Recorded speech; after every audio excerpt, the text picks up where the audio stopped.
जाओ अली बेटा, आज हम लोग दादाजी से मिलने गांव जा रहे हैं।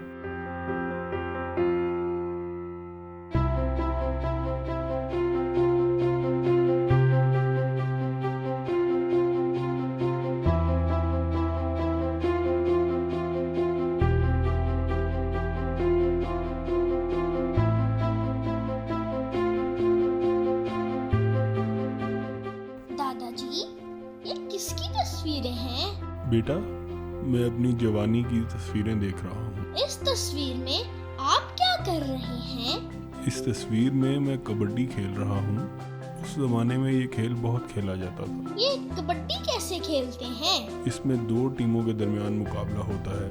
हर टीम में 7-7 खिलाड़ी होते हैं। कबड्डी के मैदान को 2 हिस्सों में बांटकर दरमियान में एक लकीर खींच दी जाती है।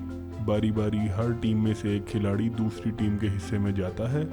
वो खिलाड़ी उस हिस्से में जाकर ये कोशिश करता है कि मुखालिफ टीम के किसी खिलाड़ी को हाथ लगाकर वापस अपने हिस्से में आ जाए।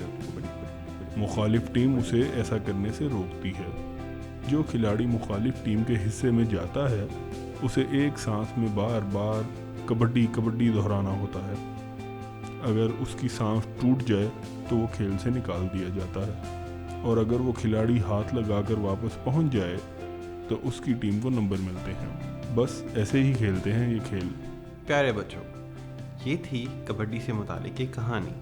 अब मैं इस खेल से मुतालिक आपसे कुछ सवालात पूछता हूँ। कबड्डी पाकिस्तान के किस सूबे में खेला जाता है? कबड्डी सूबे पंजाब में खेला जाता है। ये बताएं कि कबड्डी में हर टीम में कितने खिलाड़ी होते हैं? कबड्डी में हर टीम में 7 खिलाड़ी होते हैं। खेल के दौरान खिलाड़ी एक सांस में क्या कहते हैं? खेल के दौरान खिलाड़ी एक सांस में बार बार कबड्डी कबड्डी दोहराते हैं। शाबाश बच्चों।